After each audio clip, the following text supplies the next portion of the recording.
pasteur hein ba pasteur bino boza makasi na kolongola ba démon tout au monde tout le monde a pasteur mon a fudi site ah pour tanga komuna ete ala musa mtakufa na Kinshasa bo bimsa bampese bampuku bisiko pona coronavirus maladie ka ya muke kotisi bino ba palin bozo ko koloba te pourquoi ba miracle au bosala kana beaucoup ko sala on a coronavirus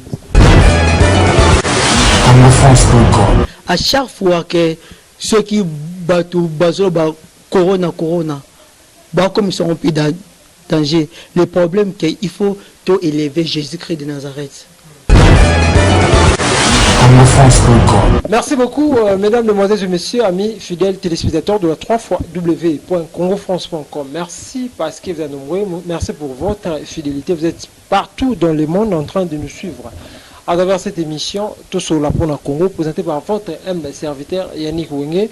Moto Atona na Kibonzambe. Cette émission, vous savez bien, une émission de divertissement, l'émission qui vous permet à découvrir des analystes congolais, des combattants, des hommes dédiés, des artistes et musiciens, comédiens tout au long, toutes tendances confondues dans cette émission, tout sur la Pona Congo. Je suis votre frère congolais Yannick Wenge. Moto Atona na Kati na Kibonzambe. Biso Nzambete.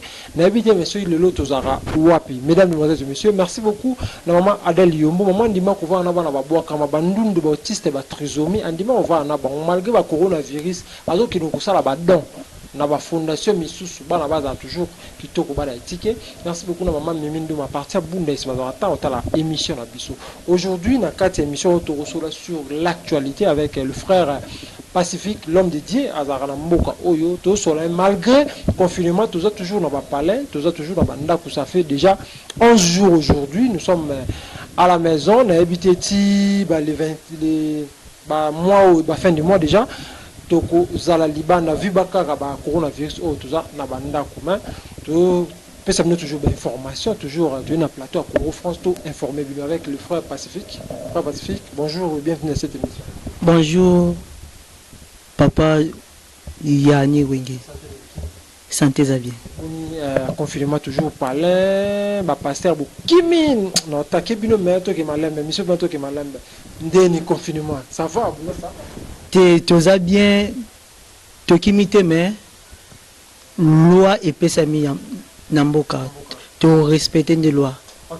Bon respecter loi mais tout le monde a ba pasteur hein ba pasteur bien boza makasi na kolongola ba démon.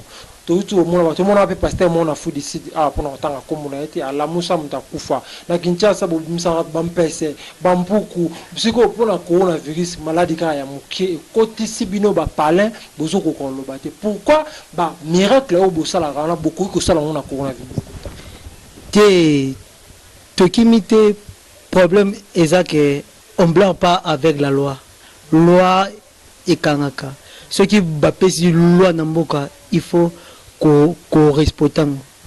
Bon, pour un problème au lobby que au monde va pasteur bon ça va délivrance comme ça va PC wana eza problème té mais problème de eza de il faut total nzambe azal likolo na nyonso. Maladie ya coronavirus eza nzambe to eza satana to eza fin du monde to eza te nzambe awaki maladie koya mais faut to garder ka foi mais elo mo fait to yeba ke nzambe atambolaka na bato na roulette yes roulette David aloba na puissance 23 ta roulette et ton bâton me rassure. Donc, bâton et ça, ceux qui brebis azoyo kate, berger fouetakae pour azongananzela. Donc, le coronavirus est fondé par Batu. Les amis, les créés, pourquoi nous avons des gens au Carabou, les autres Batu, Bakufa, Pasteur, Bokoti, Bapalais, Mabonza, Megolo, Nzimwaka, nous avons des gens au Carabou. Bon, c'est que là, à chaque fois, si il y a un problème, il fait total la tranquillité, il fait total la Nzambi.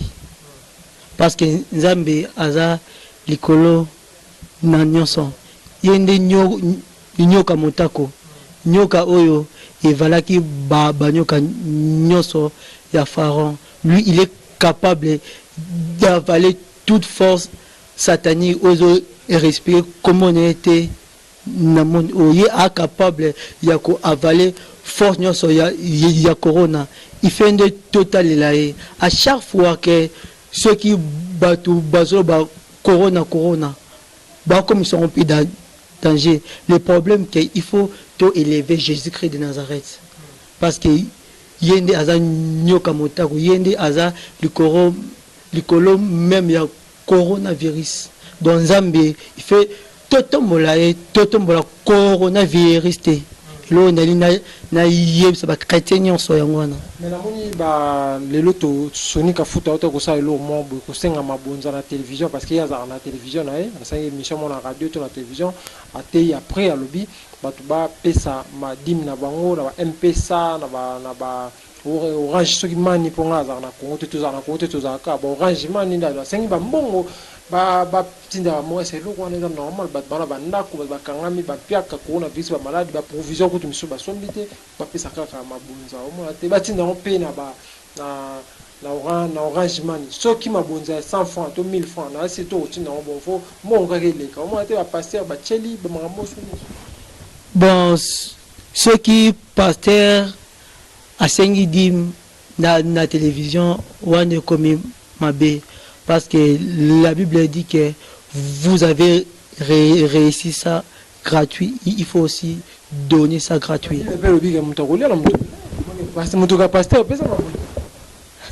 Bon, Moutou a colère Moutoginae. Ceux qui a travaillé, un pasteur, il fait ça là, à moins que l'église ne baille bisalo.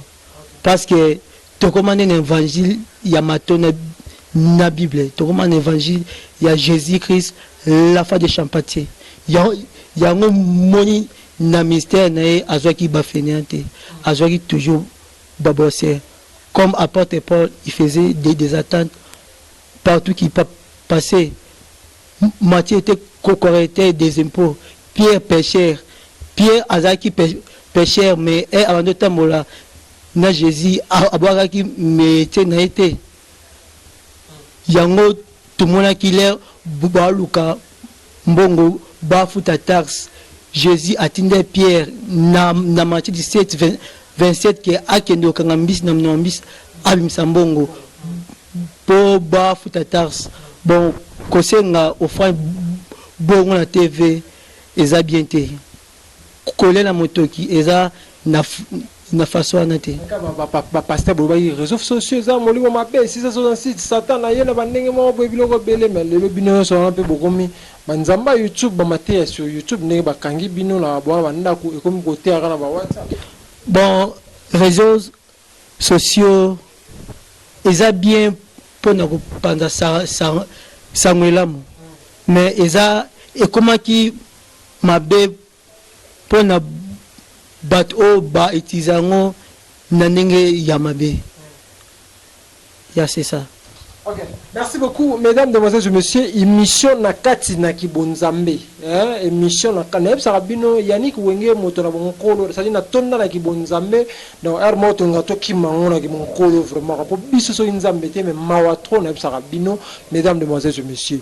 Pasteur Mosala Nzambe tout betano lisolo bino ba pasteur ka ko ba monga bandimi ka ko choquer bandimi ka mais tout ce que mon a fallu poupa après concert na ye ayena ba don ba conteneur a biloko pesi pona ba congolais vi pona maladie oyo ba congolais so ba mpiaka ba sungi mais bino ba pasteur ka ko choquer bino ba bolela ka ba pasteur bolela kaka acte wana fali pour pasali bino ba pasteur boko sala nini.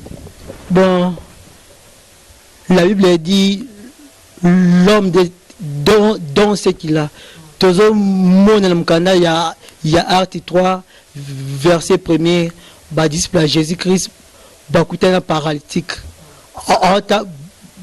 ata la Jésus ata la ba disciple Jésus-Christ a fixé ba regard bakasi akanisa lokola ba disciple Jésus-Christ bakopese mbongo mais ba yebise que l'or et l'argent nous n'avons pas mais ce que nous avons c'est Jésus-Christ de Nazareth biso ba se nzambe to pesa ka Jésus oyo aza likolo ya kombo nyonso. Il est le vrai guérisseur. parce que lui, il n'a pas peur de la maladie, parce que lui-même, il est le guérisseur, il est capable. Il y a qu'au guérir à Mokili Mobimba.